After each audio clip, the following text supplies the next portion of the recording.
આ છે આજની આપની રેસીપી અગર ભાખરી. તમને મારી રેસીપી પસંદ આવે તો કમેન્ટમાં જરૂરથી લખો અને મારી ચેનલને જરૂરથી સબસ્ક્રાઇબ કરો. બનાવીએ ભાખરી. એના માટે મેં શું કર્યું છે, 1.5 મોટો વાડકો ઘઉંનો લોટ. હવે આપણે એમાં શું કરવાનું, મીઠું નાખવાનું, સ્વાદ અનુસાર મીઠું. મેં અહીંયા હાફ ટીસ્પૂન મીઠું નાખ્યું છે ને. ભાખરી અલગ અલગ ટાઈપની બને. તમે જીરા ભાખરી બનાવી શકો, મરી વાળી અધકચરા મરી નાખીને ભાખરી બનાવી શકો. નાસ્તા માટે જીરા ભાખરી. હું આજે પ્લેન ભાખરી બનાવું છું. આ શાકમાં સારું લાગે. પ્લેન ભાખરી છે ને, આપણે શાક સાથે ખાઈ શકીએ. કાંદા બટેકાનું પાતળ ભાજી છે, ગાંઠિયાનું શાક છે, સેવ ટમેટાનું શાક છે. હવે સૌથી પહેલા શું કરવાનું, આપણે તેલ નાખવાનું.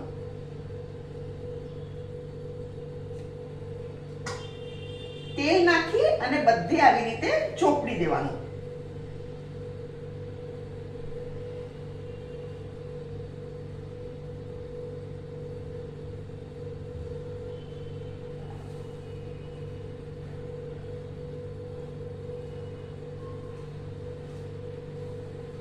ભાખરીમાં તેલ બરાબર હોય.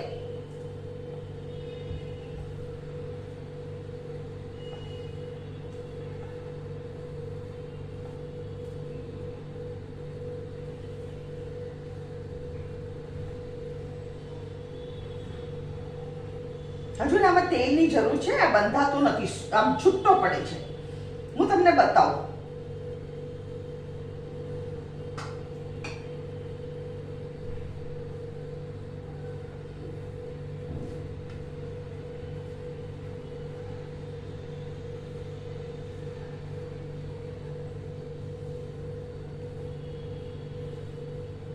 મારી ભાખરી બહુ સરસ થાય છે અને હું તમને એક્ઝેક્ટ મેજરમેન્ટ આપીશ તો તમને જરાય પ્રોબ્લેમ નહીં આવે. મેજરમેન્ટ તમને પરફેક્ટ આપીશ.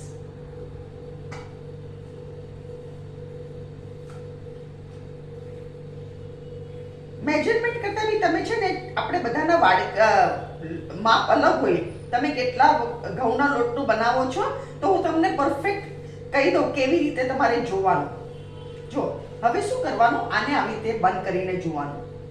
આ જો આપણો બંધાય છે, આવી રીતે મુઠ્ઠી વાળીને જોવાનું. બરાબર.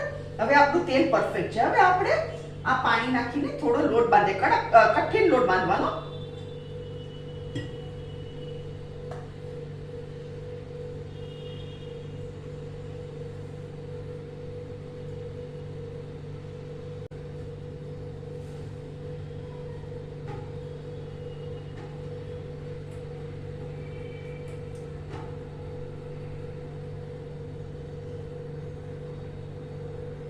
હવે થોડું પાણી નાખું છું. આપણો લોટ છે ને, આ લોટ થયો, કઠિન લોટ બાંધ્યો છે. અને મેં તમને કીધું ને એવી રીતે તમારે ચેક કરવાનું. તેલ નાખવાનું અને મુઠ્ઠી વાળીને જોવાનું. મુઠ્ઠીમાં વળે ને એટલે આપણે પછી પાણી નાખીને લોટ બાંધવાનો. That is very important. Okay, આ આપણા કાઠિયાવાડની રેસીપી છે.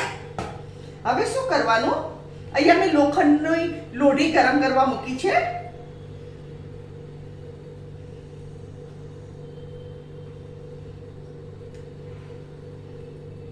આવી રીતે મેં કર્યું.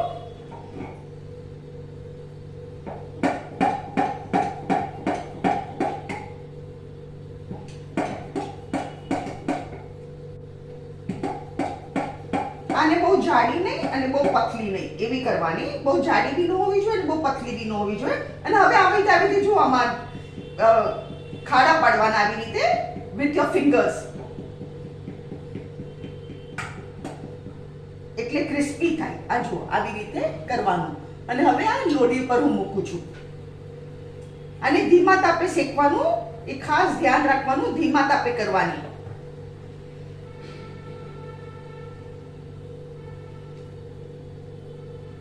તમે વચમાં ફાસ્ટ કરી શકો. તો લોઢી ઠરી જાય ને તો વચમાં ફાસ્ટ કરી શકો. That is not an issue.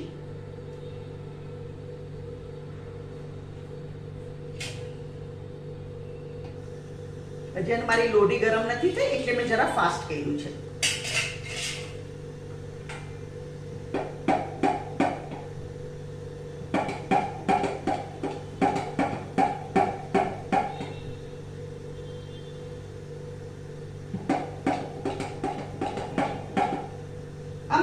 જીરા ભાખરી કરો, મરી વાળી કરો તો નાસ્તા માટે બહુ ટેસ્ટી લાગે.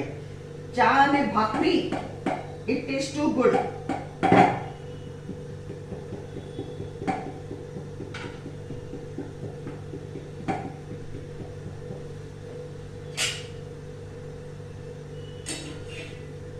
હા જો હવે ધીરો કરું છું ગેસ.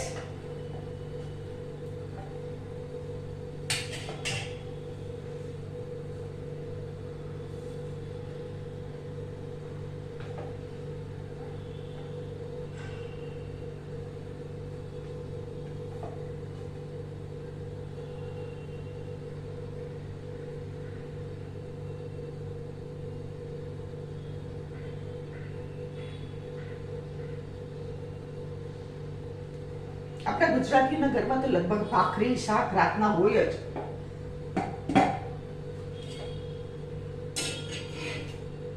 હવે શું કરવાનું? આનાથી છે ને પ્રેસ કરવાનું. આનાથી આપણે પ્રેસ કરવાનું. અહીંયા હું ગેસ ફાસ્ટ કરું છું અને આવી રીતે પ્રેસ કરવાનું અહીંયા.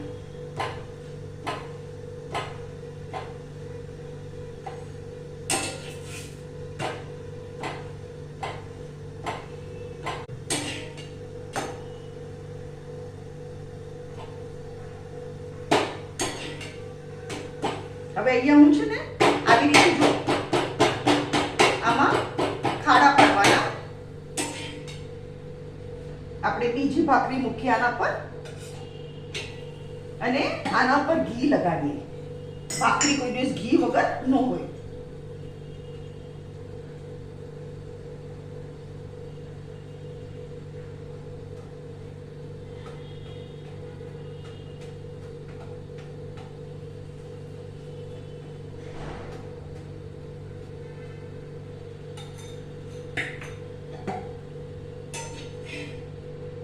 જો આ એક બાજુથી શેકાઈ ગયું. હવે ધીમા તાપે આપણે શેકવાની. આપણી બધી ભાખરી થઈ ગઈ મસ્ત ક્રિસ્પી. અહીંયા હવે પાછો ગેસ ફાસ્ટ કર્યો. અત્યાર સુધી ધીરા તાપે કરતી હતી હું.